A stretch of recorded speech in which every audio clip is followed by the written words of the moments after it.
सदगुरु माता सुदीक्षा सविंदर हरदेव जी महाराज की जय। चलता फिरता पुतला है महादेव तेरे वरदानों का, मोल चुकाया जा नहीं सकता गुरुदेव तेरे एहसानों का, मोल चुकाया जा नहीं सकता हरदेव तेरे एहसानों का। सत्संगत जी, आप सभी के इस रूप में दर्शन करके अत्यधिक आनंद, जहां तक भी ये आवाज जा रही है प्रत्येक जनमानस को, ये सौभाग्य है मनुष्य जीवन का कि हमारे कान में हरि का संदेश जाए। युगों युगों से महात्मा ये संदेश दे रहे हैं। जिस महात्मा के जीवन में सद्गुरु का आगमन हुआ, उसने एक ही काम किया, फिर सारे जनमानस को आवाज लगाई, संदेश दिया। चाहे फिर महात्मा मीराबाई को पांव में घुंघरू बांधकर ही नाचना पड़ा हो, पर तब भी संदेश दिया। अपनी उन सखियों को, अपने उन साथियों को, पायो जी मैंने राम रतन धन पायो, मैंने पाया है। संदेश दिया है सखी रे मैंने गोविंद ले लियो मोल, कोई कहे महंगो कोई कहे सस्तो, मैं लियो तराजू तोल, मैंने ठोक बजा कर लिया है। और ब्रिज के लोग सब चर्च करत मैं कहूं बजा कर ढोल, सखी रे मैंने गोविंद ले लियो मोल। चाहे फिर महात्मा सूरदास जी को ये ज्ञान हुआ, आंख से अंधे हैं लेकिन मन तो आनंद से, मन के अंदर तो परोपकार की भावना ने जन्म ले लिया, मन तो समृद्ध के भले के लिए अब मचलने लगा। क्योंकि जिन आंखों में परमात्मा का बोध हो जाता है, वो दिल फिर अबोध नहीं रहता, वो बोध से भर जाता है। और जिसे बोध हो जाता है वो एक ही काम करता है कि सारे संसार को ये बोध हो जाएगा। वो समृद्ध के भले के लिए फिर निकल पड़ता है। तो फिर चाहे सूरदास जी आंख नहीं है, तो सूरदास जी ने गाया, मैं देखो जसोदा को नंदन खेलत आंगन बारो जी, तत्क्षण प्राण पलट गई मेरो तन मन लागत खारो जी।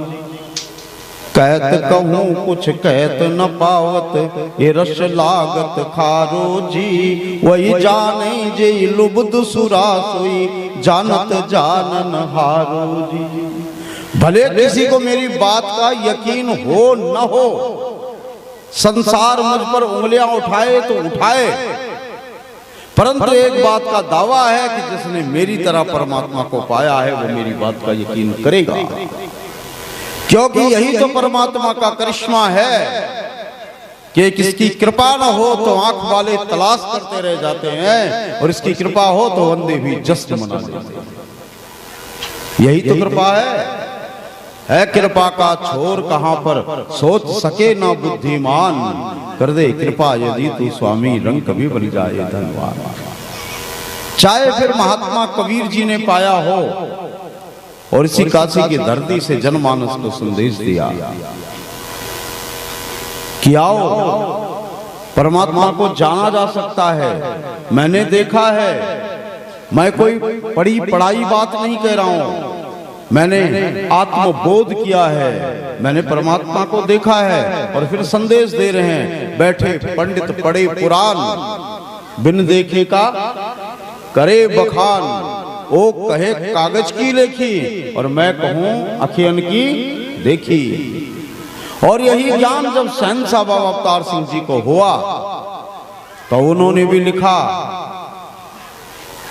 कि मेरे बयान हल्फिया लोगों, मैंने जमना मरना नहीं, गए अवतार के रो रानी को धर्मराज से डरना नहीं। अब आपने भी पाया तो इसलिए माइक लगाकर गा रहे हैं,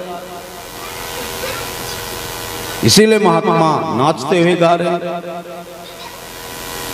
कहते हैं ढोल बजा के कि हमने पाया है, लेकिन कब पाया है? जब अभिमान से भरा हुआ सर गुरु के चरणों में झुकाया है।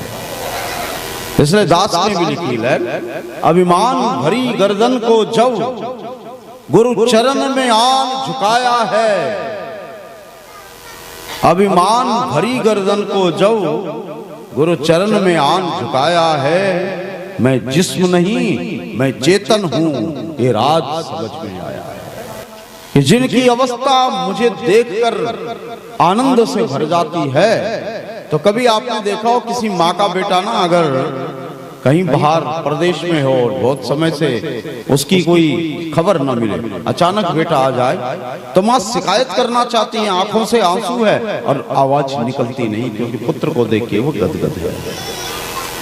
तो तुलसीदास जी भी कह रहे हैं कि ऐसी अवस्था जब भगत की भी होती है तो वो भी कुछ कह नहीं पाता, लेकिन भले ही वो जुबान से कुछ न कहे, लेकिन वो कह जाता है जो कोई नहीं कह पाता। इसलिए बहुतों ने भूला, मैं भी बोल रहा हूं, कितनों को याद रहेगा पता नहीं, लेकिन जो वो महात्मा कह गया, प्रेम को अल्फाज की आवश्यकता नहीं है, प्रेम तो इशारों में होता है। इसलिए संत श्रोमणी तुलसीदास जी लिख रहे हैं, मम गुण गावत पुलक शरीरा, गद गद गिरही नयन बहनीरा, काम क्रोध मद दंभ न जाके, तात निरंतर बस में ताके। जो इतने प्रेम से भी हल हो जाए, और असल में भक्ति है ही प्रेम का नाम। पर सवाल यह है कि ये प्रेम बाजार दुकानों में नहीं बिका करता। अगर दुकानों में बिका करता तो शायद ये प्रेम भी अमीरों की तिजोरी की धरोहर होती, लेकिन बड़े बड़े अमीर भी प्रेम के मामले में कई बार कंजूस पाए जाते हैं। ये प्रेम बाजार में नहीं मिलता, और ये प्रेम जमीनों में खेती में भी नहीं होता। इसलिए तो संतों ने लिखा कि प्रेम न बाड़ी उपजे, प्रेम न हाट बिकाए, राजा प्रजा जे रुचे, सो शीस देत ले जाए। सिर देना पड़ेगा अपने अभिमान का। पर अब सवाल यह है कि सिर किसको दें? एक अभिमानी दूसरे अभिमानी का सिर कैसे बर्दाश्त करे? तो किसको सिर दें?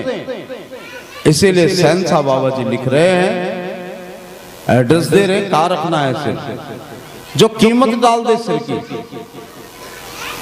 गुरु दिखावे, गुरु परमात्मा का बोध कराएगा। गुरु दिखावे, गुरु मनावे, गुरु ही परमात्मा को मनवाएगा, दिखाएगा भी मनवाएगा। गुरु दिखावे, गुरु मनावे, और आगे का गुरु ही प्रेम सिखाता है। प्रेम भी गुरु ही सिखाता है। और बिन गुरु भक्ति मूल न होवे, जो करता पछताता है। क्यों पछताता है? क्योंकि मैं जो भी करता हूं उसी कर्म का अभिमान मुझे बांध लेता है, और अच्छा कर्म करने का भी कभी कभी अभिमान हो जाता है। इसलिए महात्माओं ने लिखा है कि किसी को दौलत का तो किसी को ताजो तख्त का मान होता है। ए भाई, ज्ञान का ही क्यों ना हो, अभिमान तो अभिमान होता है। इसलिए अपनी मर्जी से किए गए कर्म का अभिमान होता है। लेकिन जब गुरु कर्म करवाता है तो पहले अभिमान को खींच लेता है। गुरु जब कर्म करवाता है तो अभिमान को निकाल देता है। इसलिए जो सबसे बड़ी अवस्था है वो अभिमान शून्यता होने की है, और अभिमान शून्य अगर कोई हो सकता है तो प्रेम के कारण प्रेम हो। इसीलिए महात्माओं ने कहा कि प्रेम के पाले में पड़ते हमने प्रभु को नियम बदलते देखा, अपना मान रहे न रहे पर संत का मान न टरते देखा। प्रेम की बात है। दुर्योधन ने भगवान के लिए 56 व्यंजन सजाए, आओ प्रभु, लेकिन दुर्योधन के 56 व्यंजों में अहंकार शामिल था। प्रेम से कहना दया निरंकार जी।